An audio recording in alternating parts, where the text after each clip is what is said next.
नमस्कार. तर शेतकरी मित्रांनो, ह्या व्हिडिओमध्ये तुम्हाला मी सांगणार आहे तर आता पीक विमा भरण्यास सुरू झाला आहे. तो पीक विमा भरण्यात तुम्ही कोणती काळजी घेतली पाहिजे जेणेकरून तुमचा जर तालुका पुन्हा मंजूर जर झाला त्यामध्ये तर तुम्हाला पैसे मिळेल.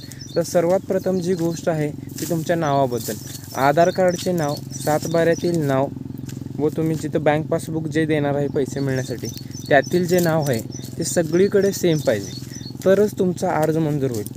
आणि दुसरी गोष्ट, त्याच्यासाठी तुम्ही समजा उडीद पेरले आहे तुमच्या रानामध्ये, किती एकर, एक 4 एकर उडीद पेरलेले आहे, तर तुम्ही त्याचं 4 एकराचं ई पीक पाहणी करून घेणं गरजेचं आहे. 2 एकर जर पीक विम्यासाठी तुम्ही फॉर्म भरलेला आहे 2 एकराचा, तर तुम्ही 2 एकराची ई पीक पाहणी केलीच पाहिजे.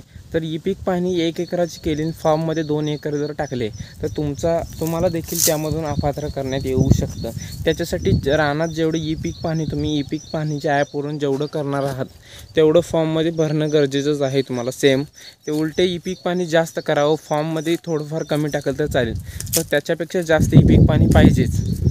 ती झाली एक गोष्ट. आणि दुसरी गोष्ट म्हणजे एक शेतकऱ्यांचं कसं असतं, करार करून शेती वापरण्यात दिलेले, तर तो करार तुम्हाला तिथे अपलोड करावा लागेल की ह्या उतार्याचा मालक वेगळा असून मी त्यांच्यात काम करतो, ह्याच्यासाठी तुम्हाला त्याच्यासाठी ते पण करावं लागेल. दुसरी गोष्ट आहे ते सामायिक क्षेत्र जे असते सर्वांचे, तर त्याच्यासाठी समजा 4 एकर आहे, त्यात 4 जण असाल तर तुम्हाला त्यातील 1 एकर प्रत्येकाला येतं. तर बाकीच्यांच्या तिघांच्या सह्या तुम्ही घेऊन ते पिन तिथं अपलोड केल्यानंतर नरच तुम्हाला त्याचा फायदा होऊ शकतो.